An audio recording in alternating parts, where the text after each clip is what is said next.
Bienvenidos y bienvenidas a un nuevo episodio de nuestro podcast. Hoy vamos a hablar de algo que pocas veces se nombra, pero que afecta a miles de personas: vivir sin DNI. ¿Qué significa no tener un documento de identidad? ¿Qué derechos quedan afuera? ¿Qué soluciones existen?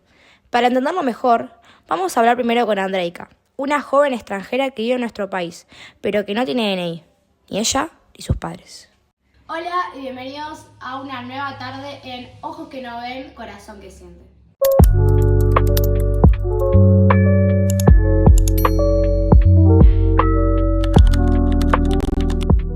Bueno, el día de hoy nos va a estar acompañando una extranjera eslovena llamada Andreika Soledad Susek, que en su momento llegó a vivir a Argentina y quiso empezar el trámite para tener su DNI argentino.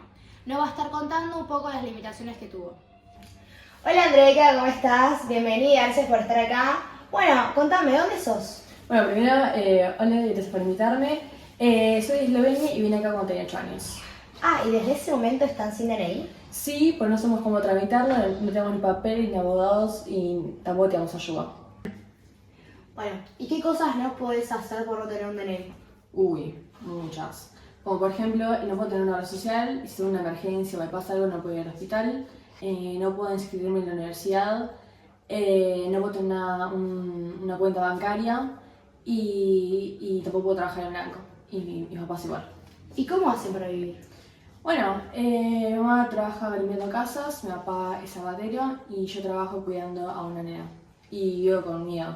Bueno, ¿y conmigo de qué? De que me paren en la calle y me pidan los documentos y no los tenga. O que me deporten por no existir, básicamente, porque se siente así, es como no existir.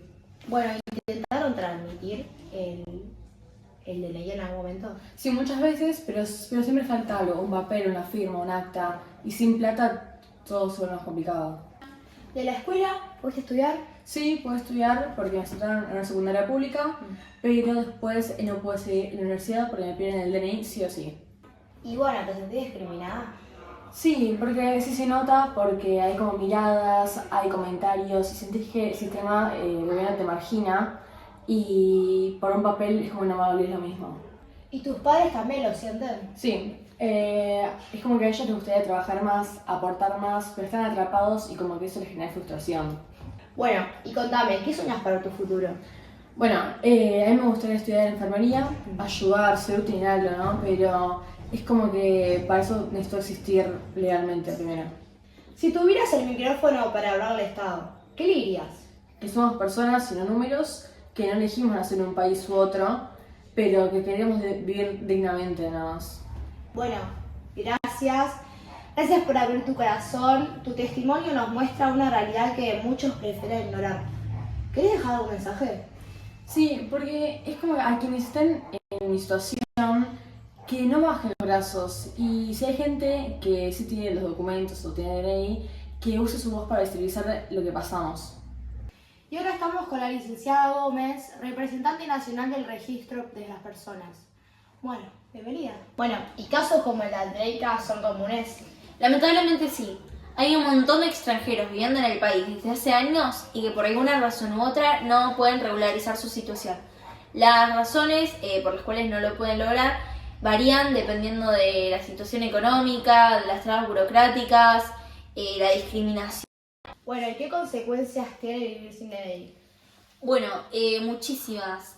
Desde no poder estudiar en niveles superiores, a no acceder a la salud, vivienda, trabajo registrados y no tener DNI también impide ser un sujeto de derechos. Bueno, ¿y hay política del Estado para solucionar esto? Sí, últimamente se avanzó con planes de regularización y campañas de documentación, ¿Cómo cuáles? como el programa de acceso al derecho a la identidad, que acompaña a familias extranjeras y a personas nacidas en el país sin inscripción. Bueno, ¿y cómo podemos ayudar los que sí tenemos DNI? Bueno, primero, informándonos. Segundo, sin juzgar. Y tercero, exigiendo que los derechos humanos se cumplan para todos, no solo para los que tienen un número en una tarjeta. Bueno, ¿y qué le dirías a una persona que está en esta situación? Le diría que no se rinda, que busque ayuda en organizaciones, defensorías de pueblo o en centros de acceso a la justicia. Existen varios canales que acompañan a cada caso. Aunque sea un proceso largo, se puede llegar a lograr. Andreika, gracias por tu testimonio. Licenciada Gómez, gracias por su claridad. Vivir sin DNI no es solo una cuestión de papeles, es una forma silenciosa de exclusión. Como sociedad tenemos una responsabilidad, reconocer al otro aunque el sistema no lo haga. Nos escuchamos en la próxima historia con Julia, una hija de un detenido desaparecido en la última dictadura militar en Argentina. Bueno, bienvenidos a una nueva historia. Hoy estamos acá con Julia, que en su adolescencia descubrió que el que creía que era su padre, bueno, no lo era. Así que nada, ella nos va a estar contando un poquito cómo es que ella lo vivió, que su padre biológico había sido desaparecido en la última dictadura militar en Argentina. Bueno, gracias por estar acá. Gracias por invitarme. A ver, la verdad, todavía me cuesta un poco hablar del tema, pero me parece necesario. Bueno, es algo muy necesario y te agradecemos que lo hagas. Bueno, arranquemos por el principio. ¿Cómo fue que te enteraste?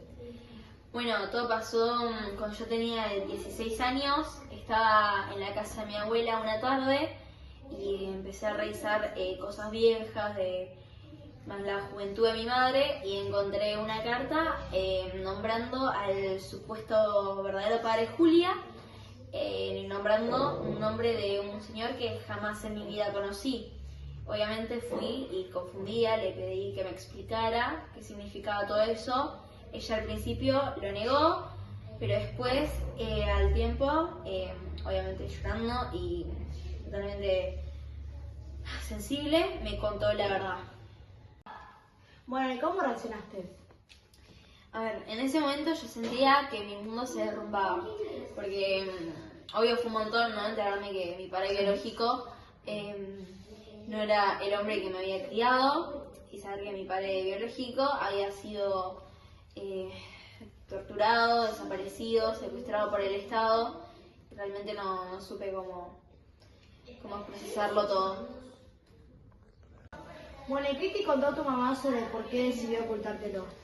A ver, ella tenía miedo, pero que cuando yo nací el país todavía estaba marcado por el miedo, que la dictadura ya había terminado, pero que cuando conoció a mi padrastro, él quiso criarme como hija propia y nada, ella pensó que era lo mejor para mí, que era para protegerme.